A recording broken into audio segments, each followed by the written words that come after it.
committee member, Professor Bati. Hi, good to meet you.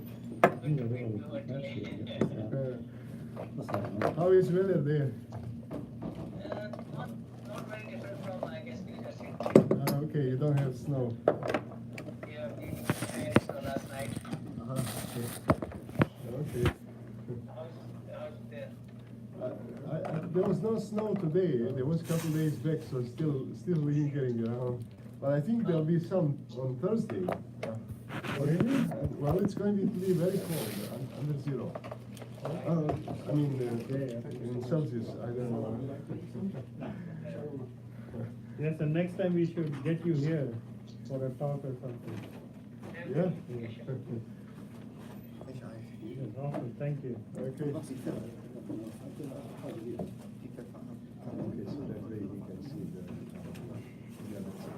Trying to get this, something over with my phone.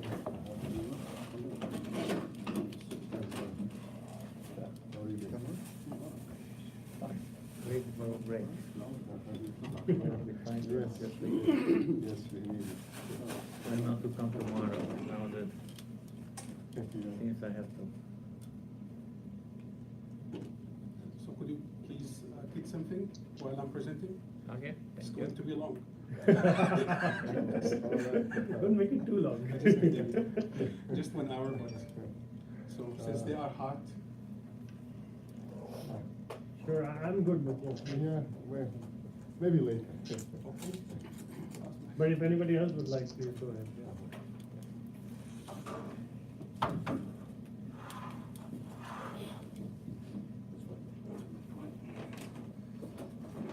So would you like some Saudi coffee? Saudi coffee.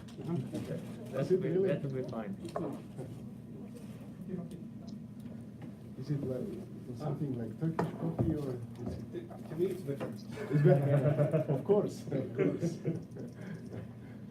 So it's like here, so like, see, all the color. Okay. And then you can save the cup as well, so you Okay. can remember me.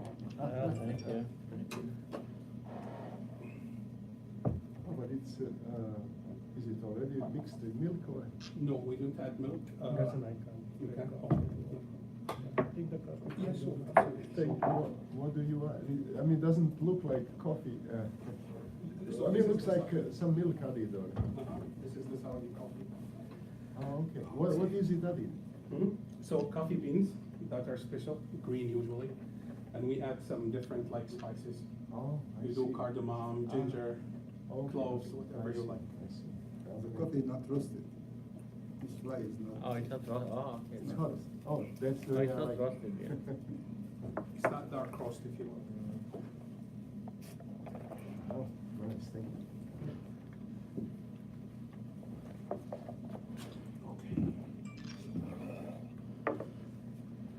Professor Pardee? Hello. So next time, obviously, not probably in the next PhD, you never know. I hope to see you. Well, So if you're ready, I'm ready. Yeah. Okay. Yep. Go ahead. Okay. Let me just double check. Maybe you can introduce him. Usually we introduce the student. Okay.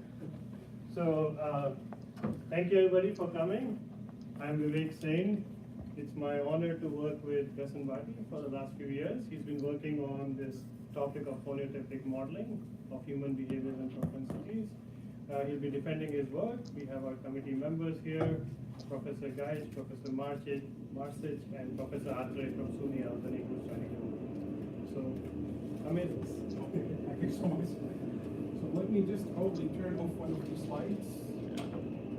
This is better, probably. So first of all, thank you so much for coming. Your presence means a lot to me. As Professor Singh was saying, this is a work of a couple of years, so you need to summarize it in an hour or so. So I'll try my best to highlight the most important contributions that we're bringing forward. So I'll basically just follow the same outline of the dissertation document. I'll talk about why this topic is important, and I will highlight the main 3 contributions of ours, and then I'll be more than happy to answer any question if you have one. Before doing so, just need to briefly tell you a little bit who I am. So I was born and raised in Mecca, the holy place in Saudi Arabia. I graduated there with a bachelor's degree in computer engineering in 2007 from Qura University. I was hired in the same exact department later in the same exact year. I just love teaching. I was inspired by my dad, who was a history teacher. I was there as a teaching assistant for 2 years due to my excellence in the job and tasks assigned to me. I was awarded a scholarship, a fellowship that covers expenses for pursuing graduate studies in the US. So I came here 2009. I got my master's in computer engineering again from the George Washington University in Washington, DC, followed by a graduate certificate in high performance computing. That was in fall 14 when I got moved here to hopefully pursue my PhD at Rutgers. So let me talk now about the topic. Let me give you a brief intro about it. So now we cannot deny that we live in a time and era surrounded by various devices, ubiquitous devices, mobile phones, smart homes, smart everything. So understanding the way we interact with these devices is very essential and very important. We study here 3 human concepts in this dissertation: altruism, trust propensity, and interpersonal trust. Researchers these days are not only talking about Internet of Things, but rather Internet of People. The vision of Internet of People clearly requires a creation of a sociological profile where we understand human behaviors, preferences as well. Let me just give you some examples about these 3 human concepts, just to let you appreciate the importance of studying them. Now think of doing any transaction in a shared economy setting. For example, if you're going to rent an apartment or a room through Airbnb, for example, it is important that you rent from people you trust and vice versa. Just imagine a scenario where you are driven in an autonomous car and you know the trolley problem. So it's an automatic driver. So are you going to hit, for example, the wall or those pedestrians who are crossing? So knowing the altruism propensity of the person who is riding is very important for us to take something similar decisions. Or simply just think of, just to make our life easy in technology, it's always frustrating that you keep updating settings or something along these lines. Knowing the behaviors and propensities of people will help us very simply identifying the defaults in these different technology systems that they are using. One pattern that we see here in all of these examples is that these things are very important and they are going to be more important in the near future, not less. So, altruism, trust propensity, interpersonal trust, and many human behaviors and propensities have been studied in various sciences, psychology, sociology, and others. Usually the way they are measured for humans are done by 2 ways. Either by filling out paper surveys or playing some game experiments. Unfortunately, these 2 methods have various problems, like constraints, time, budget, as well as scalability issue. What do I mean by this? We cannot recruit thousands, millions, or billions of people in a study easily. So what do? Here, where our work comes into play, if you will. We propose a low-cost, quick, automatic, and scalable way to model human behaviors and propensities using mobile phone metadata. We were inspired by many recent work in the literature where mobile phone metadata have been used to predict many aspects of our life, like academic performance, cooperation, depression, just to mention a few examples. So the contributions of this work are as follows. We study the phone-based modeling of trust propensity using supervised machine learning. Trust propensity is defined as a dispositional willingness to rely on others, all others. This contribution is based on a recent paper that was published in ACM Chi 2018. According to Google Scholar, ACM Chi is one of the most cited conferences in human-computer interaction, and followed by a submission in the same exact conference for the 2019. We also study the phone-based modeling of altruism propensity using unsupervised and supervised machine learning. Professor Pardeep, you hear us? Okay? Yes. Okay. Altruism propensity is defined as any act that one does at their own expense, trying to enhance others' well-being. This contribution is based on two publications, one that was published in the IEEE Internet of People Conference of 2017, followed by a transaction in IEEE Transactions on Big Data that was published recently. And last but not least, we study the phone-based modeling of interpersonal trust using deep learning. Interpersonal trust is defined as a willingness to accept vulnerability or risk based on expectations regarding another person's behavior. This work is based on a journal under review submitted to ACMU BCom 2019. So let me talk about the first contribution, that is a fair approach to model trust propensity using supervised machine learning algorithms. In order for us to study trust propensity, we have done a study that we call Rutgers Wellbeing Study. That was done in spring 2015, and it lasted for 10 weeks, approved by Rutgers IRB. We recruited 50 participants, 18 of which were female, 32 were men. The model age group of the participants was ranging from 18 to 21 years. The median annual family income was from $50,000 to about $75,000. We asked our participants to install an Android application that would capture their call, SMS, and GPS logs, net the contents for ethical and privacy considerations. And we asked them to attend 3 in-person sessions to do the following: to sign the consent to voluntarily participate in the study, and to receive intensives of $20, $30, $50, and to fill out a trust survey. More details are coming very soon in the following slide. And we have collected their demographic information, precisely age, gender, marital status, school, level of education, and income. So let's talk about the survey. We used general trust scale that was done by Yamagishi and Yamagishi to measure trust propensity. This scale, this survey, has 6 questions that are ranging from 5, meaning strongly agree, to 1, meaning strongly disagree. A sample of the 6 questions is one that is most people are basically honest. Why we have selected this particular survey? For several reasons. 1, it is widely used and accepted in the research community. It has been cited over 2,000 times per Google Scholar. Many studies have supported its predictive validity. Based on the scores of our participants, the maximum theoretically is 100. So the maximum that was scored by a participant was 97, the minimum was 40, the median was 73, and the mean was about 71.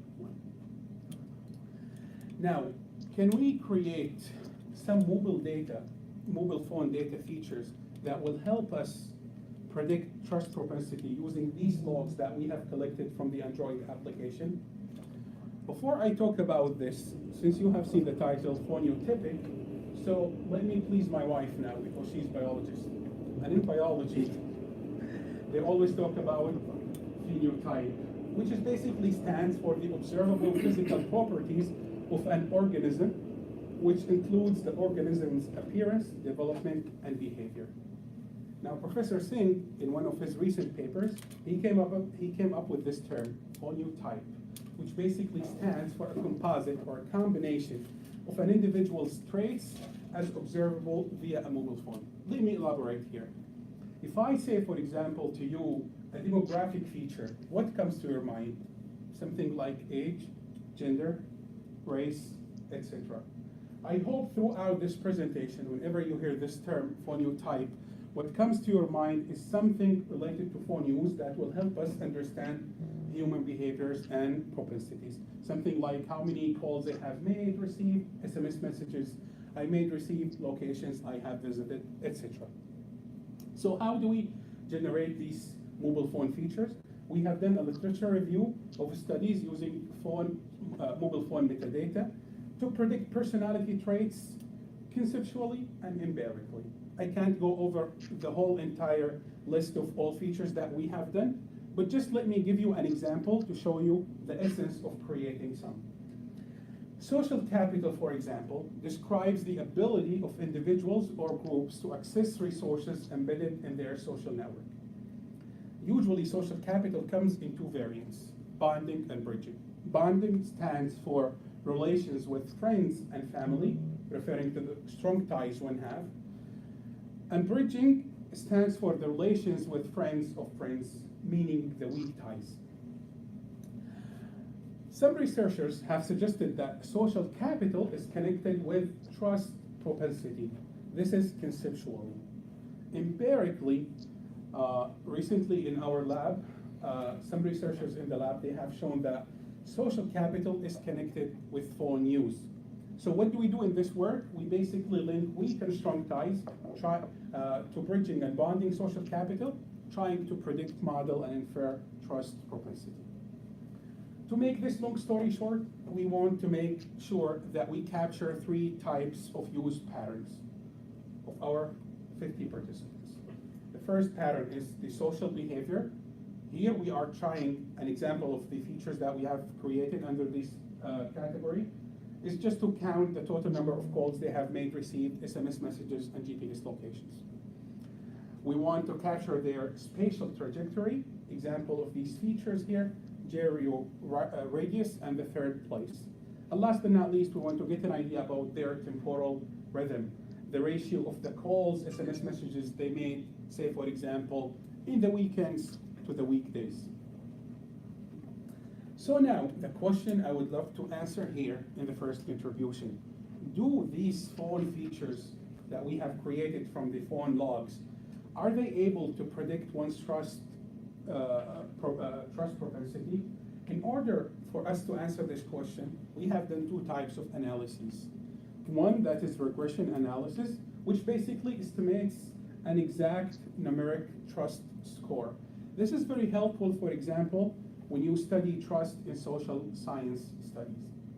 We also have done classification analysis, and this is basically here what you do is that you work with a broader classification trust score. This is very helpful in suggesting, for example, default preferences for mobile apps, as I mentioned at the beginning of the presentation. So let's take a look at the results of the regression analysis. Before I explain them, let me just tell you that you will see repeatedly that in most of our analysis here, we are going to create 3 different types of models.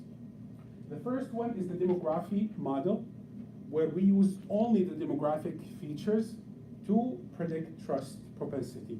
This is basically similar to most of the paper surveys that we have today, because mostly all the questions that you have there are related to demographic features. And then another model, a phoneotype model, using the phone features that what we have created. And lastly, a model that basically combines both of these features. We are using a specific type of regression that is called lasso regression, which basically picks the most significant features and remove the ones that are not significant, trying to avoid overfitting. It has been used in similar scenarios where you have a huge number of features, like in ours here, 24 features, and very small number of participants, 50 or instances. Each result that you see here is an average of running the same exact experiment 100 times. Why do we do this? To make sure that the difference between the different models is statistically significant using an per t test. So as we can see here, the correlation of the demography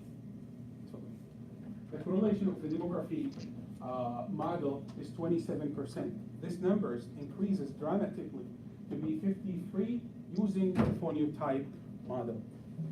And we still see the same increase when we combine both features, while decreasing the error, the mean absolute error, as you can see here. So you are not only increasing the performance, but you keep decreasing the performance. And the difference between all of these models has been found statistically significant. So this is very encouraging and promising. Now in the classification, remember that I mentioned we have 50 participants, meaning 50 scores, ranging from 97 all the way to 40. So this is a continuous number. How can we transform this number into a class into a binary number, a categorical number, with two classes only. The most common way of doing so in the literature is basically doing a median split. So since the median value was 73, any score that equals or above 73 will be in one class that we call high trust propensity, and the others are placed in the low trust propensity. Now, here again, each number that you see is basically an average. We do so to do the uncertainty test. We use 0R, and 0R is commonly used in machine learning to make sure you have a sense of baseline. So it just, using it will help us facilitate interpreting the results. So as you can see here, the AUC of the demographic model is 50%. This number slightly increased using AdaBoost to be 68% using the demographic features. However, this number increases on average by 62% using the phoneotype features. And we still see the same exact increase when we combine both of the features, demographic and phoneotype. Not only this, we keep seeing an increase of performance within the same exact algorithm, as you can see. Did you ever plot the distribution, how, trust propensity looks? You mean for the score or what? Score, yeah, how, the distribution of the score, yeah. So I think this is in the I regression. mean, is it some kind of a normal distribution, or is it multi-peak distribution, or? What was the difference between your mean and median? That might be one clue. Oh, yeah. Okay, so the mean, I think in the beginning, I believe the median is 73, mean was probably 54, if I'm not mistaken. Oh, it is a big difference, let's see. So that would, I guess. No, 73 and 71. 71, okay, 73, 71. Oh, I see. Okay, so that would probably signal that it's a single peak. It could be, Kind yes, of maybe could be. normal distribution. I see. Okay. So, and we have done, we have used other algorithms. I'm just presenting some here. We have seen the same exact pattern of performance. We have used other metrics beside AUC like F1 and accuracy, and we still, the same like increase in performance holds. Okay, so this, whatever I just mentioned, was just a general sense of predicting trust propensity. Now, let me shift gears, if you will, here to talk specifically about creating a fair model to predict trust propensity. Before I move on, let me just tell you what do I mean by fairness here. Now, many aspects of our life today are measured by computer algorithms, getting, for example, a loan, acceptance to a university, etc., etc.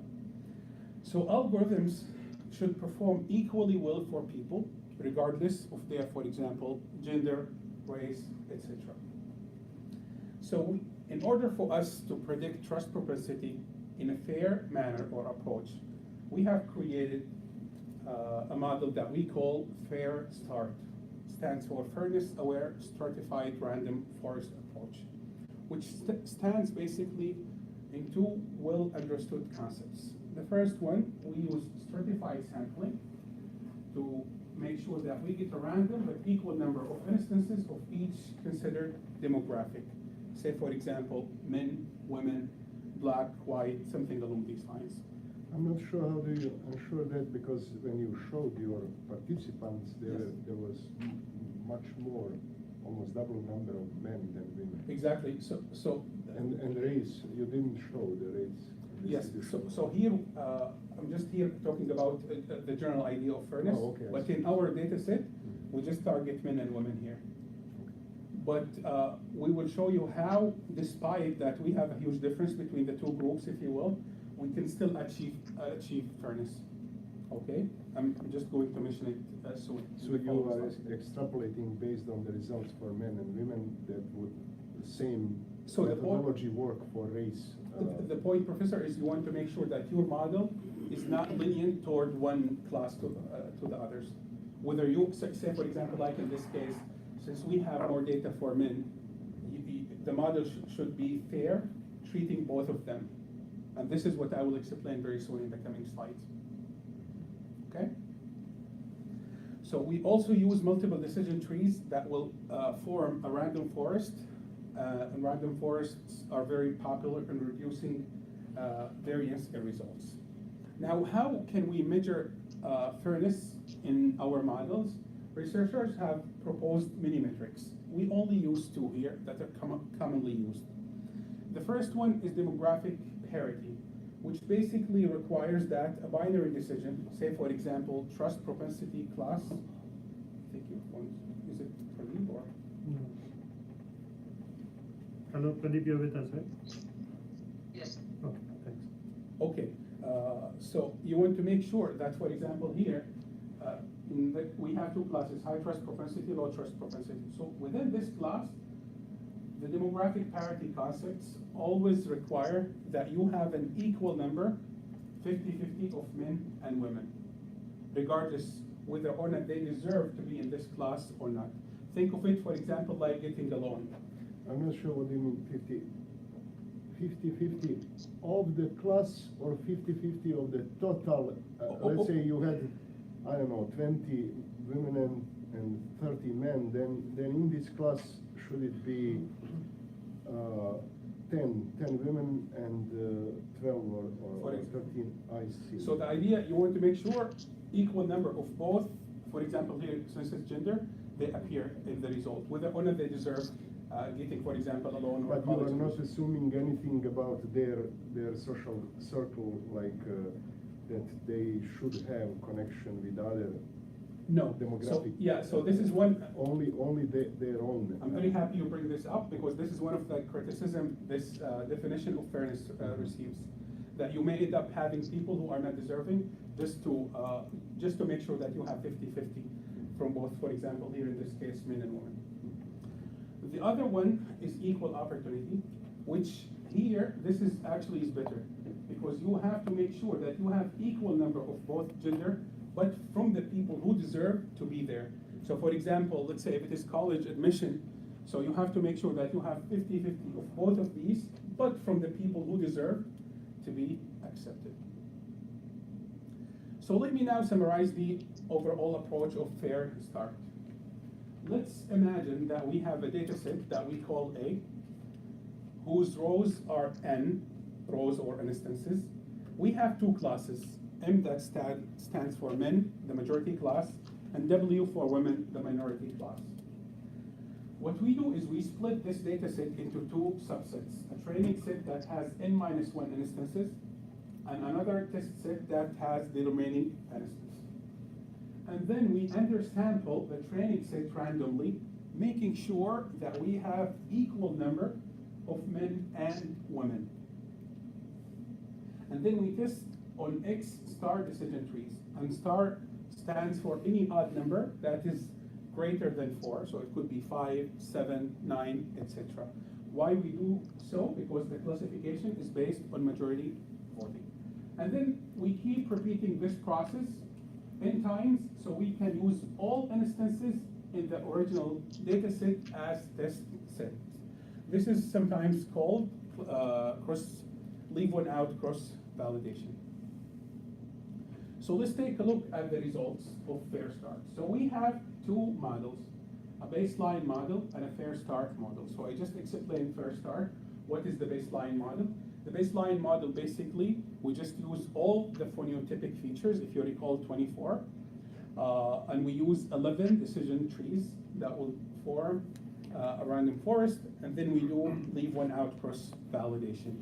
Why is it 11? I mean, you said So we just say any odd number. Or any number greater than 4, but Oh. did you try, I don't know, 5, 7, 9, 11? I didn't, but the concept is, so at the end of the day, you want, so since you have various decision trees, you want to do a majority voting. So having an odd number will facilitate this process. If you have an even number, regardless of what this No, number I mean, is. it's kind of curious, just why 11? Why not 9 or? Because this is the number we picked, but I mean, we could try other numbers. So it's just changing the I number. wonder for the whether 94. like greater number gives you some kind of better accuracy or Yeah, this is something, I mean, nice to study. But you know, most of these things in machine learning, deep learning, are based on trial and error. So you keep trying until you find, for example, the optimal number. But we just tried 11. It shows good results. So to me, this is good to go, at least for this part. Okay. So now each of these. Well, I mean, Yeah. good is something that you Yeah, like, for me, that you yes. like, right? Yeah. Okay, I like that. Yeah. And we always open for future work. Yes. Okay. So as you can see here, so this is the average number of, we run each experiment 10 times. So as you can see, the total accuracy here was 66%.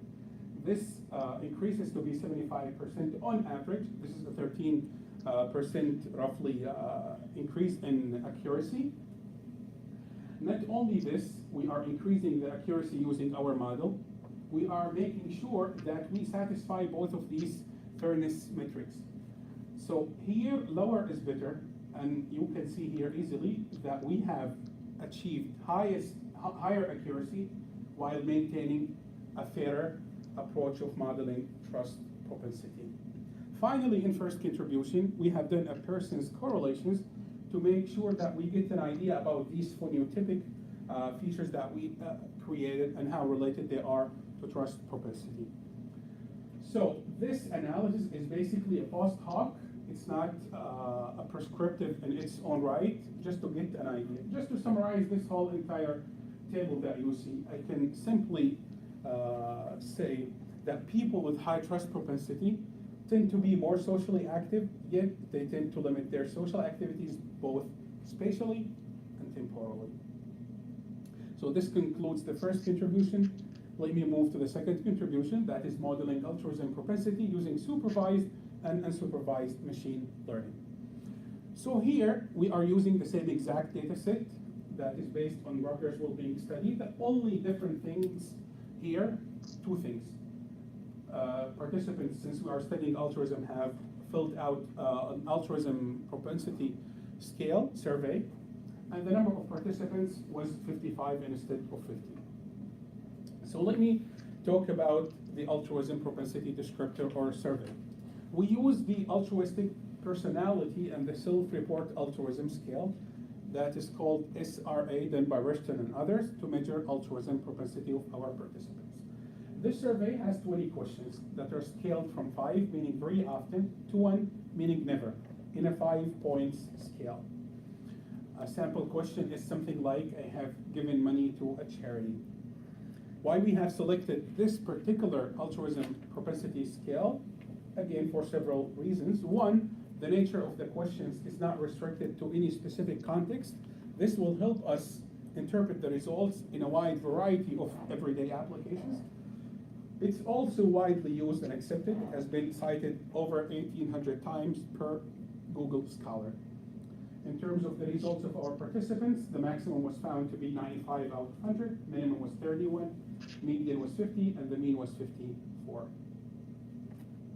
So again, how do we create mobile phone data features that will help us understand and predict trust altruism propensity of our participants? We have done a literature review of references connecting phone behavior with individual behaviors and social outcomes. Here we are trying to capture 6 types of use patterns. One, level of social activity. Examples of these features is something like the total number of calls, SMS messages, and GPS locations. The diversity of these calls, SMS messages, and locations. And the novelty, like for example, the percentage of the new contacts. Reciprocity, we measure the incoming to outgoing call, for example, ratio or SMS ratio. And the strong and weak ties.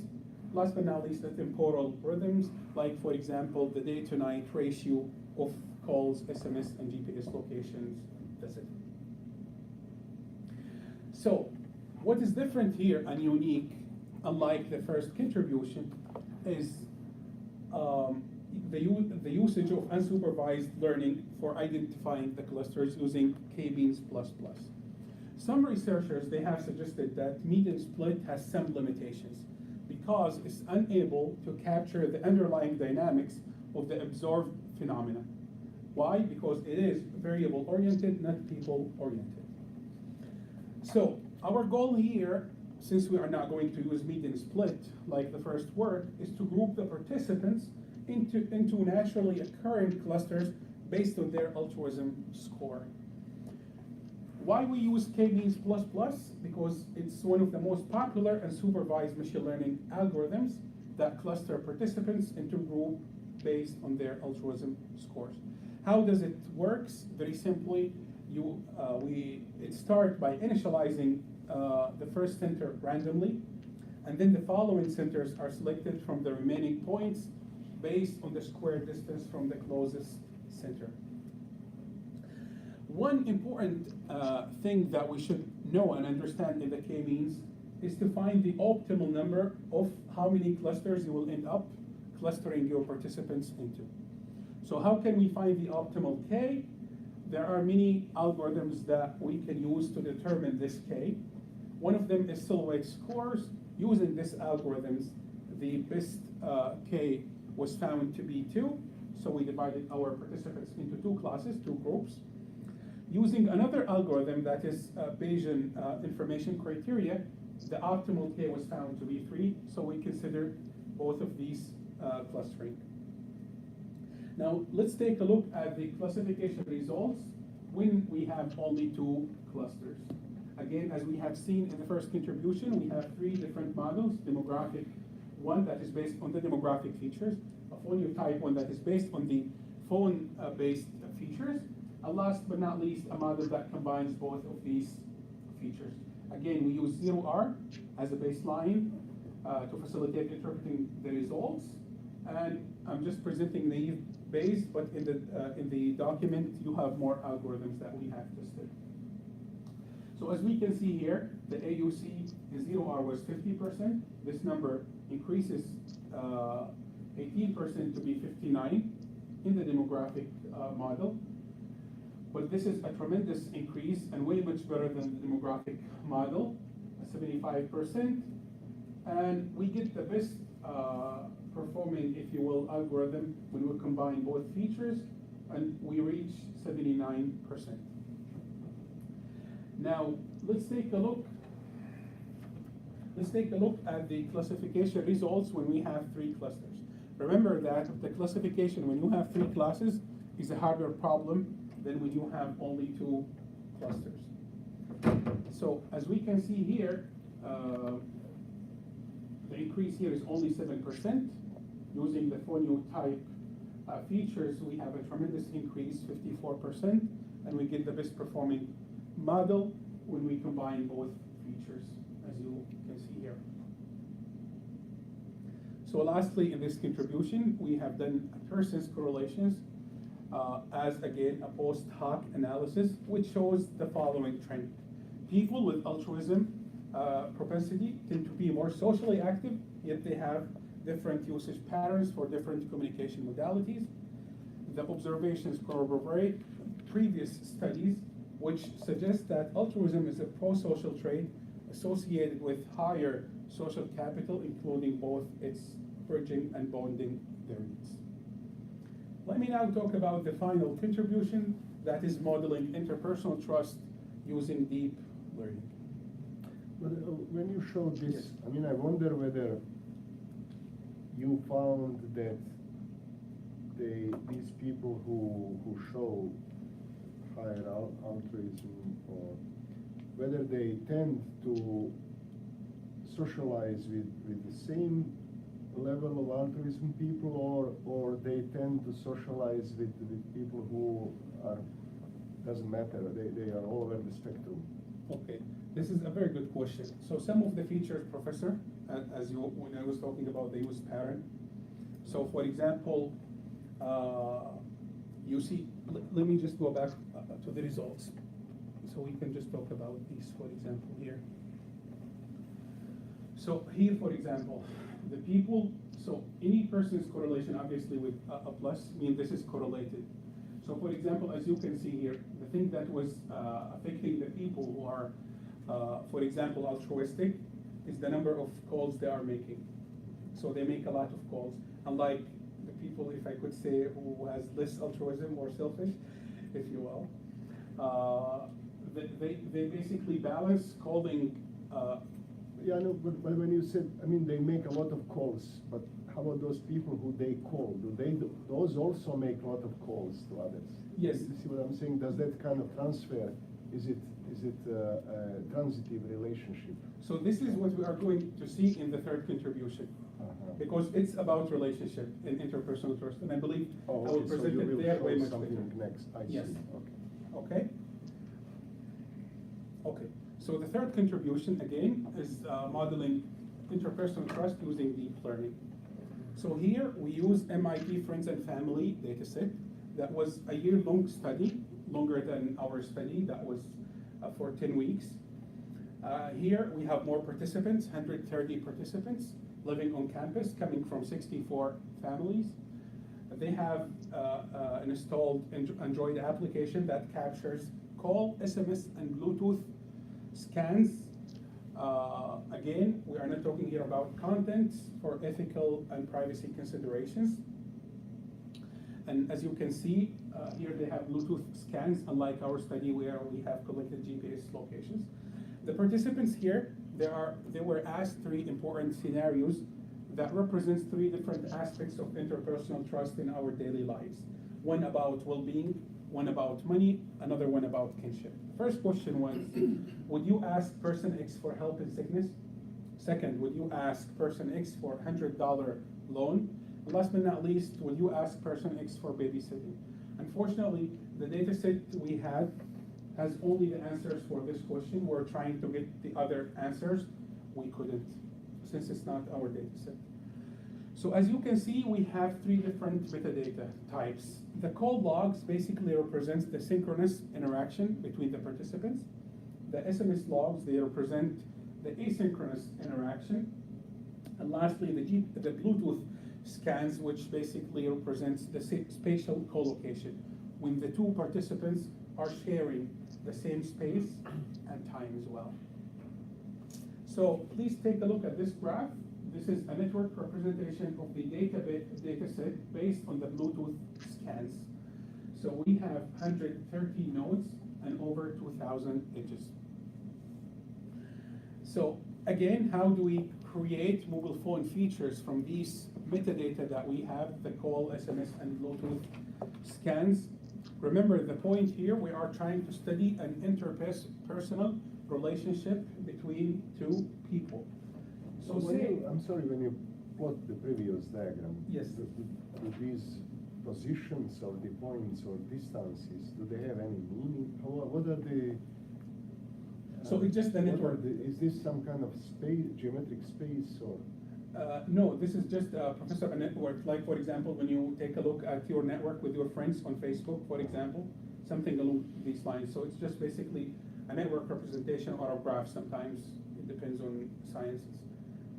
Okay, so if somebody is more centrally, what does that mean? If somebody if you go towards, yeah. So what does that mean if somebody is on the on the periphery versus centrally? Is So, there any meaning to that? So we are not measuring this here Yeah. in this representation, but for example, let's take a look at something similar. If I look at, for example, my Twitter account and the people who are following me, for example, if I draw a network for this sort of graph, okay, I'm not followed by many people, but for example, if you take a look at a celebrity, for example, account, he or she is followed by millions, thousands of people, so most likely they will be central. They have a lot of connections to others, something along Okay, these so lines. the kind of the number of Yes. connections puts you more centrally. But or this more- one is related on how many Bluetooth scans they have like shared. I see, okay, so, okay. And why we selected like Bluetooth, not call or SMS, because again, it represents the idea when they share the same space and location, okay? So now we want to study the interpersonal trust between two people. Let's say the first person is AI, okay? So we want to make sure that we understand who AI is. So we get an idea about their behavior, if you will. So that's why we create various node features here to understand who AI is. But since this is a relationship between AI and another person, say for example, BI, so we want to understand even the relationship here at the edge. So we study again another features. So we consider both types of features at the node as well as at the edge representation. Okay, now birds of a feather. What? Tell me, I'm tired. Flock together. So I. Okay. Okay, so I want to just make sure everybody's awake. So birds of a feather, they flock together. Based on this well-known understood concept in social sciences, where understanding the people who are so similar or close to the person that you study their behavior will influence directly or indirectly the person that you study their behavior. So we add two people who are similar to AI in their relationship with BI as follows. So let's say we add two neighbors. The first one we call U1 and U2. We posit that in order for us to understand this interpersonal trust between AI and BI, when we add to the prediction process the features of U1 and how they interpersonal trust BI and U2 to BI, we can get a better model and performance as well. U1 and U2 are some other people. U1 and U2, yes, they are. So these are two neighbors who have shared the most number of Bluetooth scans with AI. Okay, that's why I mentioned birds of a feather flock together. Okay. So a standard way of doing so in deep neural network is basically just you concatenate all of these features I just presented in the previous slide, and you just pass it through various hidden layers, and you just predict. But how can we get benefit, if you will, of the additional information that we have added coming from the two neighbors? We have came up with our architecture that we call it NADAL, not the tennis player. So NADAL stands for a neighbor-aware deep learning architecture. As you can see here, so we have 4 different information we want to understand, or different modalities. The features that belongs to the node, here they are, and the features that are at the edge between AI and BI, and at the edge between U1 BI, U2 BI. So as you can see, we don't concatenate them at the beginning, but rather we study each one of them separately. And then we pass it through some 2 hidden layers, as you can see, and then we concatenate, and then we pass, we concatenate and pass, and then we concatenate all of these features together. Now, why this architecture is novel? Because we avoid the extremes of 2 well-known fusion techniques. The early fusion that I showed you earlier, the standard way of doing things, or the late fusion, if you just pass all of these 4 types of features separately, and then you concatenate them at the end. So this solution, or this architecture of ours, is basically a common ground between the 2 extremes of early fusion and late fusion. Not only that, the additional channels that we have here in NADAL are quite different from other recent works. Why? Because they provide related information of different activities that could indirectly influence the prediction process, not different channels observing the same activities via various modalities. But I'm confused here. I mean, what is your hypothesis that you are testing? So that could, because you're saying this would work better, or but what's the hypothesis? So we want, Professor, we want to study how this person trusts this person. Yes. Okay. So we can do this easily, for example, in using naive Bayes, AdaBoost, deep learning, whatever. Okay. So we want to make sure that we enhance the performance of our model. So what do? We add two people who are most similar to AI. They have shared the most number of Bluetooth scans. They are, if you will, in other terms, like their best friends, if you will, or the people that they always see. And we posit by adding the information of those two people, we will predict interpersonal trust better of this relationship between AI and BI. Okay. Is it clear now, Professor? Yes, thank you. Okay. Now the data set is severely imbalanced. We have over 13,000 instances, above 98% of which they have low interpersonal trust or zero. They are in the class of having a zero score of interpersonal trust. Another one that has high interpersonal trust, that is almost about 1%. This is your ground truth. Pretty much, yes. Mhm. Okay. Regarding that question at the beginning, Oh, I see. you asked Yeah. somebody to babysit your kid or not. Is that? So mostly they wouldn't accept this Uh-huh. babysitting with this But, person. I mean, what kind of population do they say? I mean, are these like, I don't know, So 130 people who are living on campus in MIT. those are students? Mix, I believe, because they're coming from 64 families. Okay. So whether, I mean, like in our case here, grad Uh-huh. students, probably undergrad, some are married, some are not, like this. Mixed And- population, but within the same campus, if you will. Okay. And they are asked whether they would allow babysitting? Yes, the- so would you the- trust this person to babysit your kid or not? Who is that, this person? So anyone that participated in the study.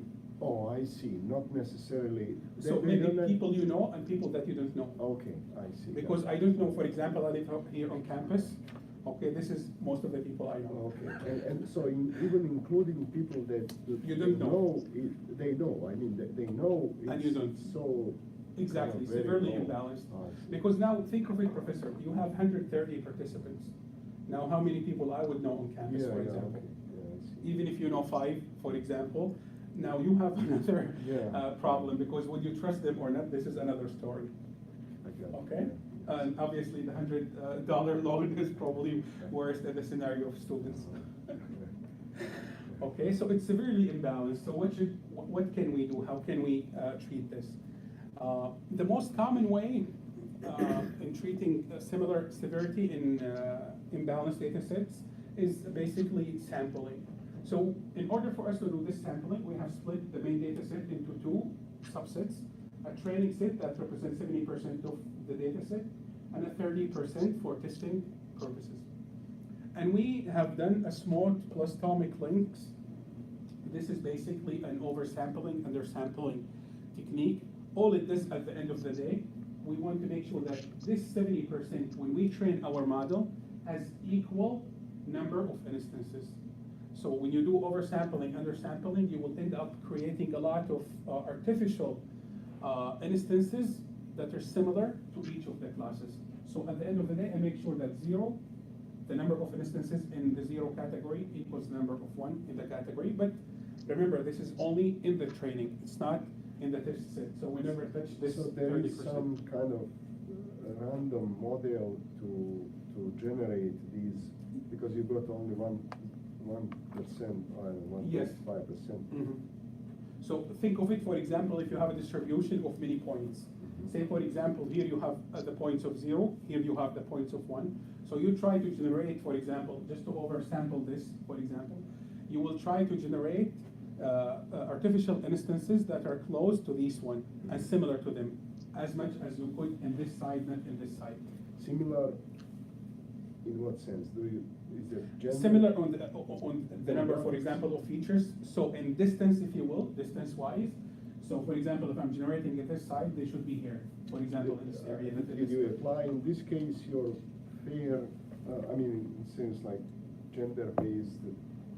No, here we don't, equalization? yeah, we don't study gender. Okay. But I can show you a graph if you So want. fairness is not No, no. a Yes. condition. Yes.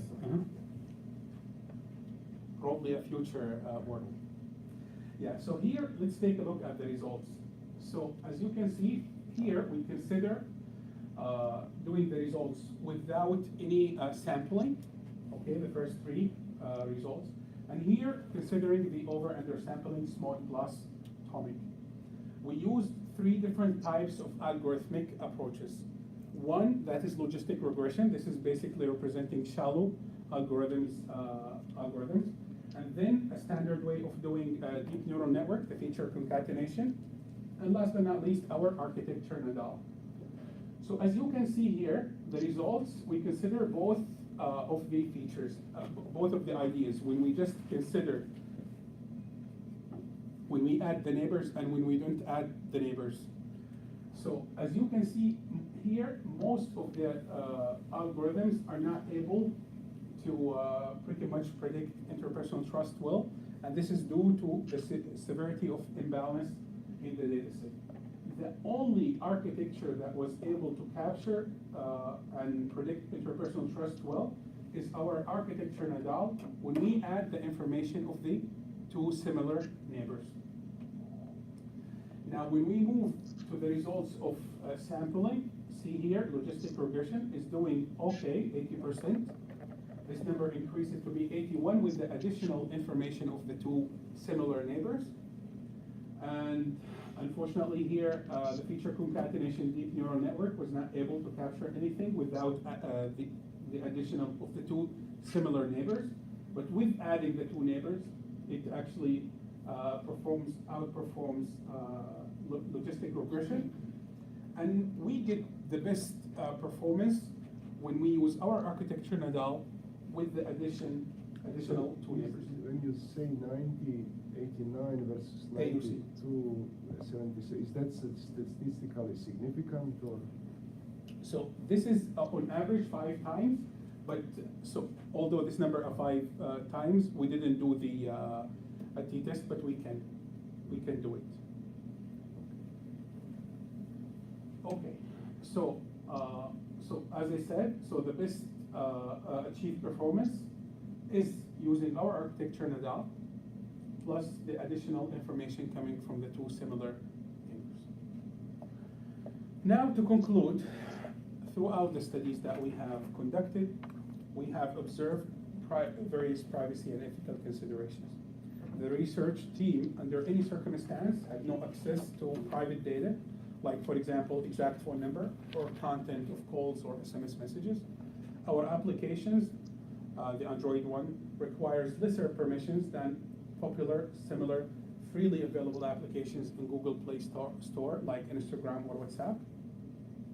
We note the ethical considerations in giving a person a score based on their propensity to trust or altruism, but history repeats itself. Similar reservations have been raised up about conventional paper survey back in the day, and instead of waiting for perfect privacy guidelines to emerge, we posit that it is studies like this that can raise awareness and inform policy debate around these topics. We acknowledge some of the limitations of this work. The first one is the homogeneity of the sample. Most of the participants were students from the same university. We have a modest sample size. In Rutgers well-being study, 50 plus, MIT 130 individuals. We even acknowledge the limitation of using deep neural networks with handcrafted features, but this is due to the size of the data sets we are using. So hopefully future studies should try overcoming these limitations, and this will make us cautious in generalizing our findings. But this study is the first of its kind. With many, I'm sorry, you said, suggested like that this is a small sample size, so maybe we should increase the sample size. You suggested that these are handcrafted features. So if you had, I mean, you can never have everything, so if you had to pick one of these, where do you expect the biggest gain if we did more heterogeneous sample or more larger sample size or better features? Where would you put the first? So this is an amazing question. I love it. Well, it depends what you want to get out of it, honestly. So for example. Okay, so what, I guess accuracy, increased accuracy, but what else So could you want? if I want to increase the accuracy, I would make sure that I work in this area, because this is related to engineering, if you will, and architecting different designs and different neural networks.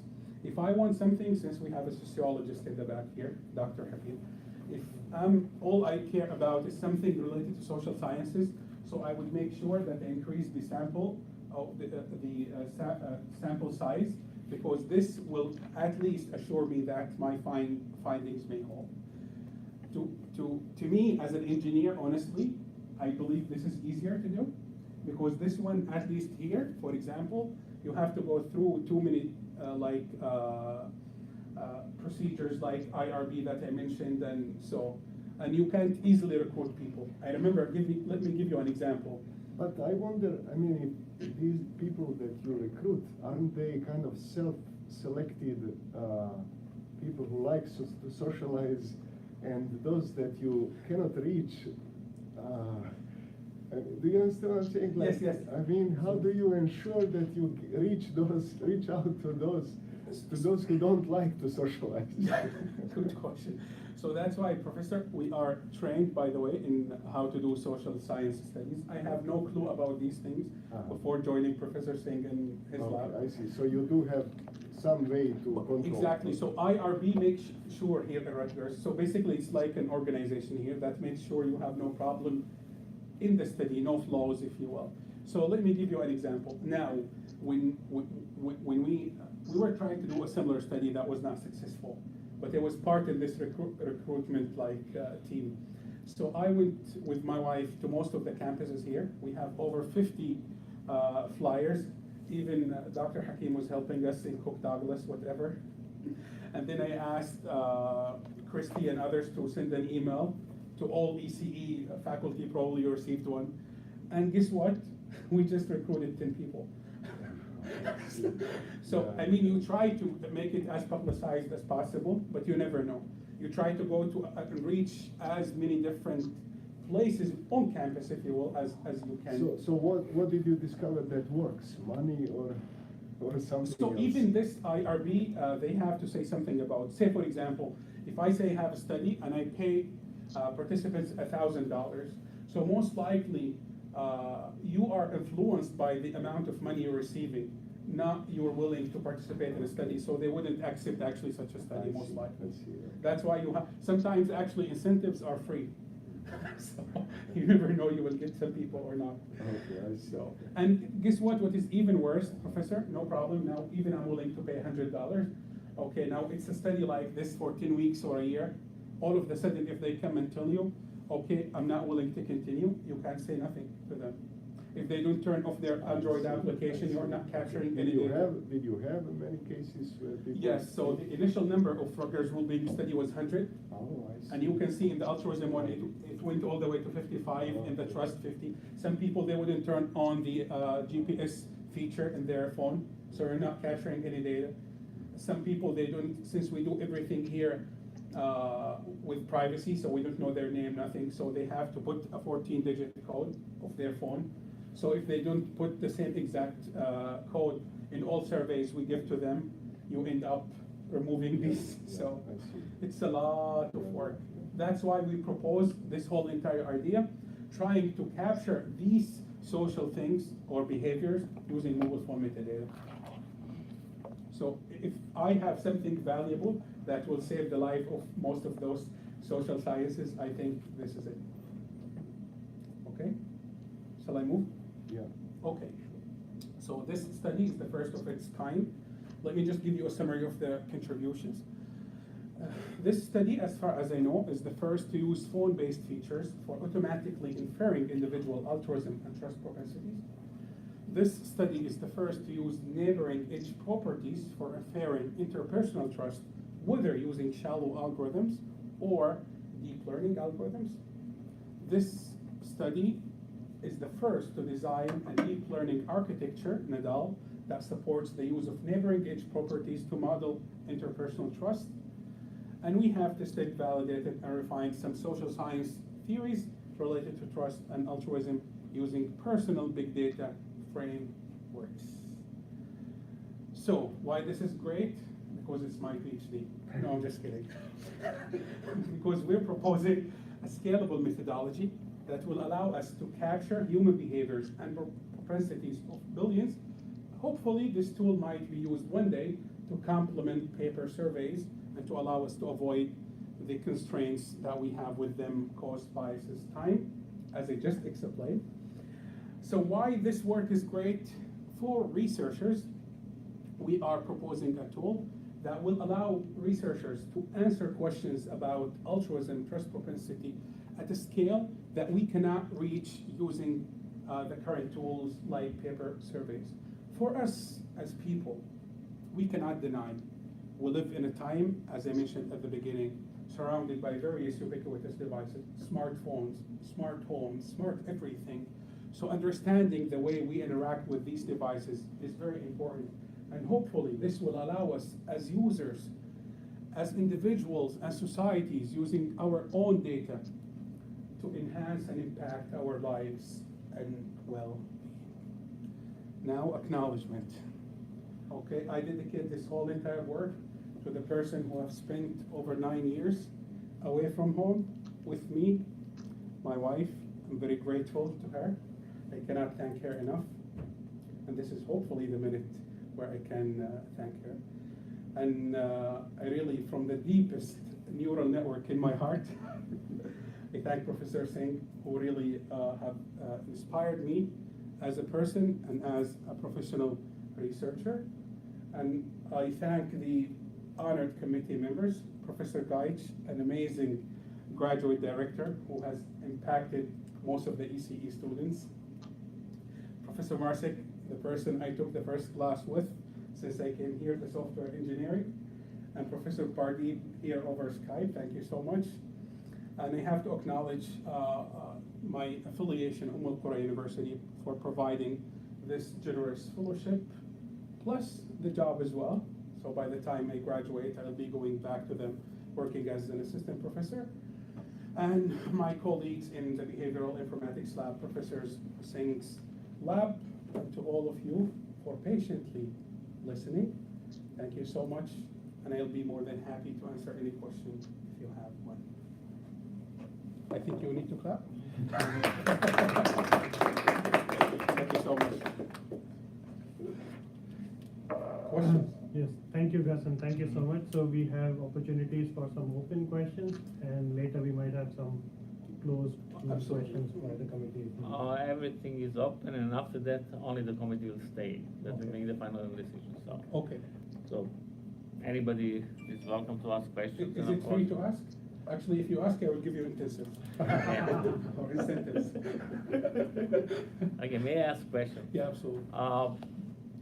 You said you had a relatively small sample. Yes. One thing is why I use big data, tools, algorithms, and so on. Of course, you did something that's nice Yes. comparing to what existed, and now you hope that projecting that to billions Yes. of people, you expect similar results. So what do you really expect to see? What is going to be obstacle, or why might not be Okay, this is a very good question. Yeah. straightforward extended, or maybe some potential difficulties, or what about other techniques for such? Yeah, very good huge question. samples? Well, let me just say, Professor, that even though the number of participants here is modest, like 50 or 130, let me tell you about the 130, because I was mostly doing the processing from scratch. All I received was just, Excel files with millions of lines. So even though you have 130, just imagine that you are capturing metadata that is basically like your phone log for a whole entire year for 130 people. And not only one log, you have a log for the Bluetooth scans, the calls, as well as the SMS message. So from this sense, if you will, this is considered I wouldn't say small data, not necessarily very high big data, but it's not that small. To me, it's closer to the bigger side of it. And that's why I think we got one of the publications in the transactions on big data. Big data, yeah, I know. Now, one of the most difficult things is the, to me, honestly, is the privacy part of things. Because now, let's say, for example, I want to apply this in Saudi. It's not going to be easy to collect such, this amount of data without, like, for example, asking for governmental probably allowances or something along these lines. The point here, despite the modest number of people, we want just to make sure, would this even idea work or not, regardless of the details.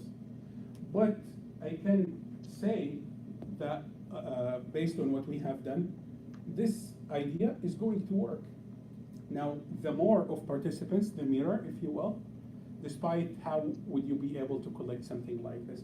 But say, for example, if I do some similar research, okay, with a carrier in Saudi, for example, or here, okay, who can give you this huge amount of data, this will be probably an ideal future work to continue in the same exact path. I have a problem with your inference there when you said that, it was 50 or I don't know how many participants, but you had millions of records, things like that. Is it maybe just more of the same? Did you really study? If you used only a small subset of those millions of data, would that give you the same accuracy, or was having lots of data from these few people really increasing? Was that what was increasing the accuracy? You see what I'm saying? Yes. What? So what we do, Professor, since we got these like millions of lines, if you will, of data, we came up with these handcrafted features. Like when I was talking about, we look at, for example, the ratio of their calls they made in a day or night. So we have to do all of these calculations. Obviously not by hand. You still use code and. I understand, but maybe because they tell you the same, they tell you nothing new, so maybe you could have shortened the observation period from, 2 months to 2 days, or do you understand the question? Yeah, Do the you thing is, really need that much data to make the same, achieve the same performance results? Mhm. So I can tell you about something that I didn't do, but most likely, see, like in the case, for example, of deep learning, usually the more is the mirror. When you have a lot of data, let me give you an example. For example, when you train your model a lot, okay, like for example, if I only study primary school, is it better, or when I do primary, intermediate, I'm going to grad school?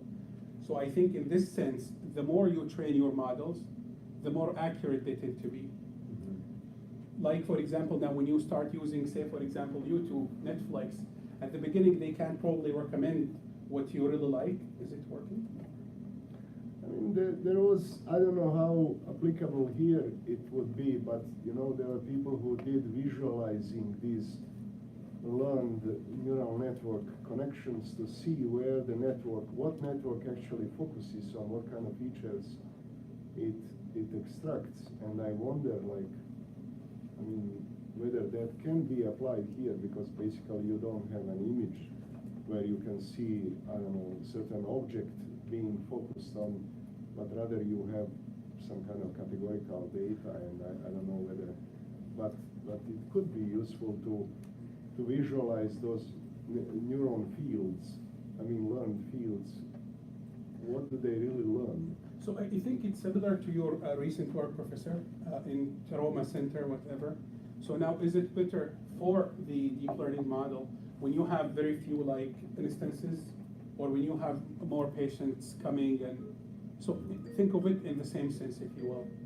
We lost the connection. Hi, Pradeep, sorry. Yeah, Can you hear us? yes. Okay. Oh, okay. Yes, okay. Any other questions? Maybe we should ask Yeah, him Professor an Pradeep, any obvious question? Can you hear me? Yes, I can hear. By the way, the camera is off, so it's okay. Like your camera. Yeah, sorry, that would not work on this one. If it is a question about the slides, you can give me probably the slide number, sir? Sure, yeah. Yeah. So, overall, it was a great presentation. Thank you so much. Nice work. Thank you so much. I had a few questions, and most of them are more or less related to clarifications rather than any serious concerns. Okay, absolutely.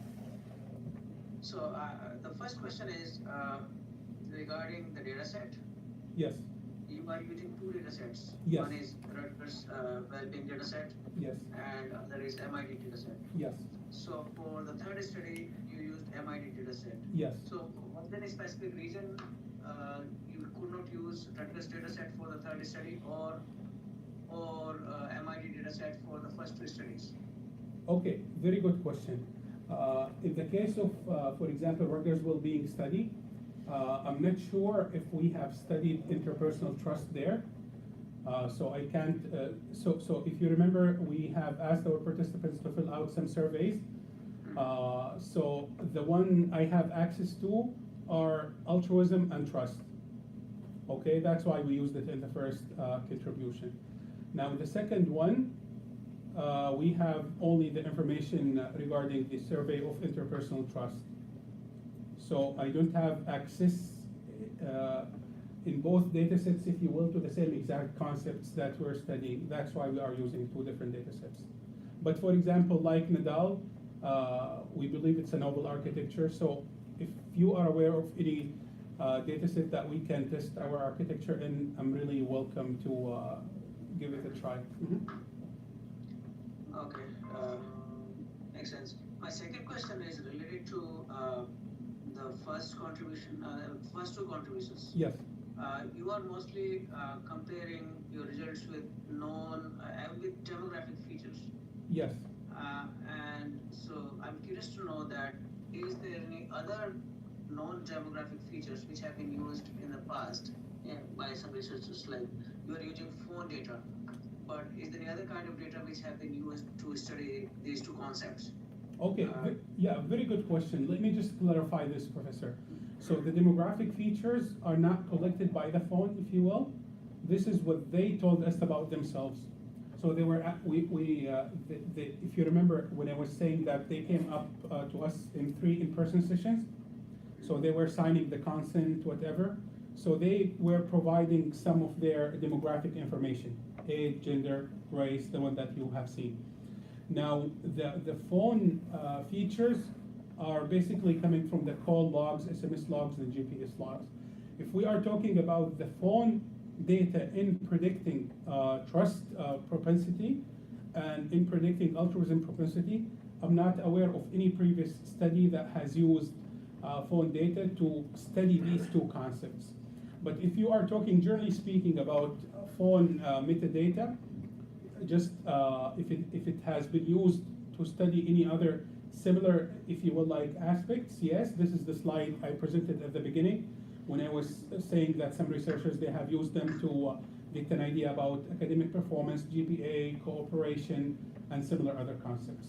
Are you aware of some social data being used to predict something similar? Not phone, but other social Yeah, data? that's what my question was. Okay. Any other non-demographic data other than the phone data? Is there any study which actually Yes, so can this, compute yeah. these concepts? Yeah, this is a very good question, Professor. So the studies that we are using, if you remember, the trust scale of Yamagishi, for example, or the altruism scale of Rushton, these are two well-known methods of measuring and studying these concepts that are based on demographic information. And there are some other studies as well. These are not the only two that are out there to study the same exact concepts.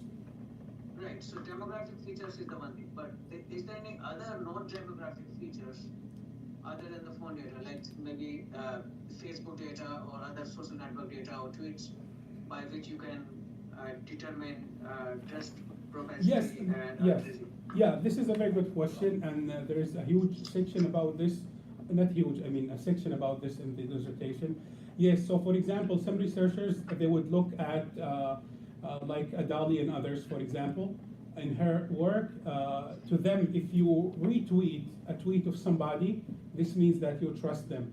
So they base their trust study on Twitter and tweets as well. But here we are only targeting phone metadata, not social networks. But I believe the same concept holds. So you can end up using, for example, even new ways of communication, say for example like Telegram, WhatsApp, and etc. Right. So as a user, if I'm going to choose to determine, let's say, to determine these two concepts, whether I should be using phone data or Twitter data or Facebook data, which one you would like to suggest? Is there any kind of not empirical comparison, but any analytical comparison you could provide? Yeah, this is a very good question, Professor. It depends, honestly, on why you are going to, so why would you need this model for? So here the idea, if we're talking about a social science, I want to reach the most number of people as much as I can, for example. So I guess using phone metadata probably is the best, because these phone metadata that we are collecting, they don't require necessarily a smartphone. Most of the phones that are available today in the world, they have, they can give you call logs, SMS logs, and GPS logs, okay? But when you compare the number of people in the world who have mobile phones, I think it's way much better than the people who have access to internet, and obviously Twitter and Facebook comes under this umbrella. Hopefully this answers your question. Okay. Right. My third question is on slide number 36. You can go to that slide. Yeah, just give me 1 second, please. 36. Yeah. Yes, go ahead. So you're suggesting that we are taking two neighbors Yes. For this study. Yes. So the question is why two neighbors? Why not one neighbor or maybe more than two neighbors? Yeah, very good question. Many social theories and scientists have studied the triad relationship, if you will, when you where you add two. So that's why we picked this number, but we haven't tested like less number of neighbors or more. But it's a very valid question and probably a very good way as a future work. Yeah. So would there be any other round of questions, or I need to finish all the questions in this round?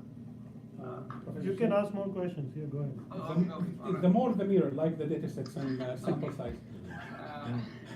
We can go to slide number 40 now. 14, okay. 40. 40, 40 or 14?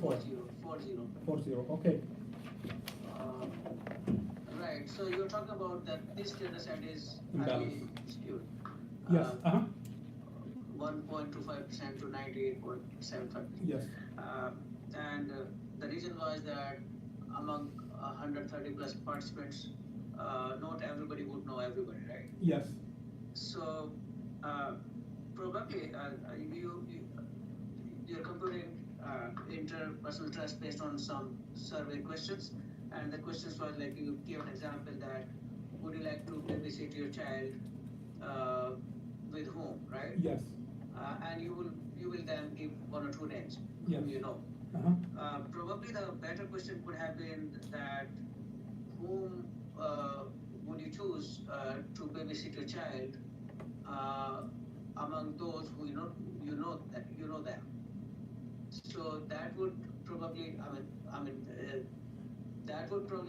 make this question more accurate. reasonable, and the data set would be less skewed. Yes, I agree, but in the as I mentioned, this is not our data set. Right, So, yeah. so even if it were my data set, so you will end up having the same exact issue in a way. So if I ask them only within the people they know, so you wouldn't end up having over 13,000 instances. Okay, we'll have way much lesser than this. Okay. Right. Yeah, So I understand that. exactly. It's not your data set. Yeah, but it depends, like which one, again, you value based on the application you want to study or the model you want to create. Okay, can we go to next slide, 41? 41, yes. Yeah.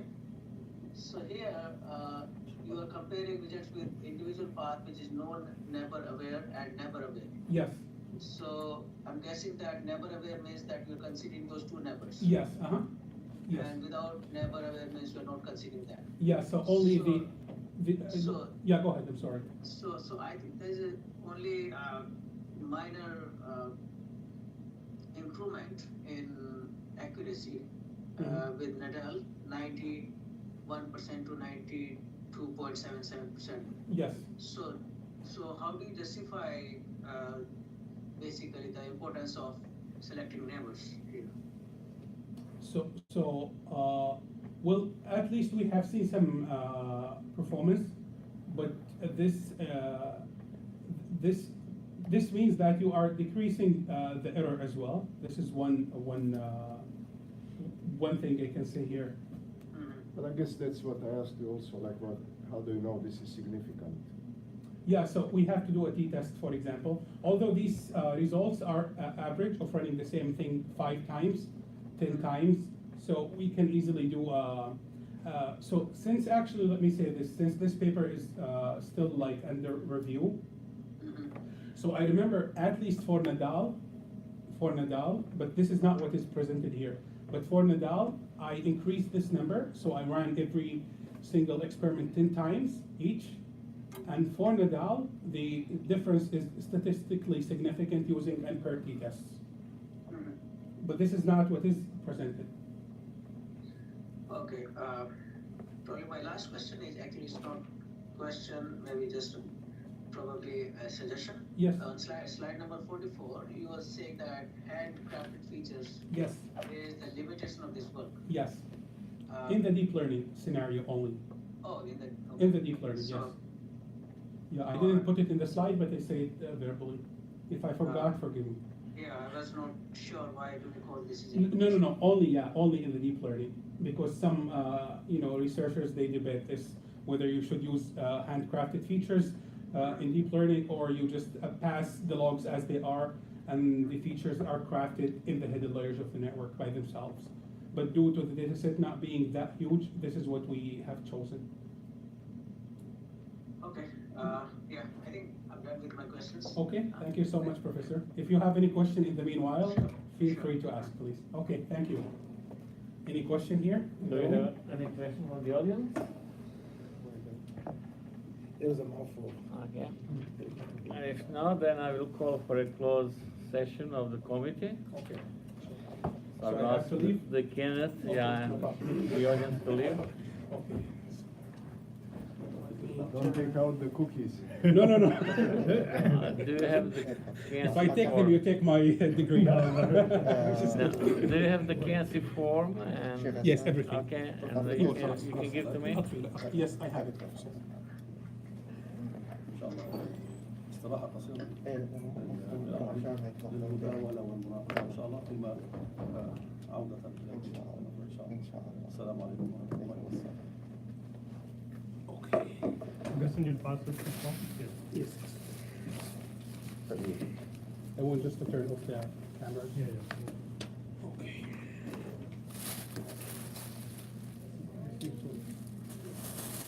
يسر الله.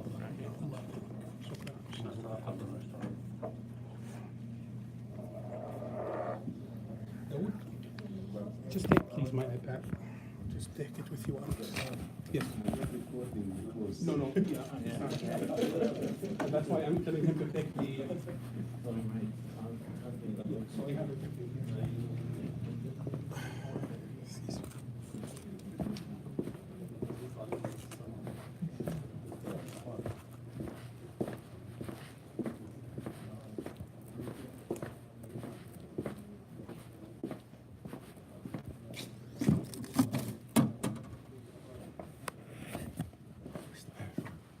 Sorry? The bathroom.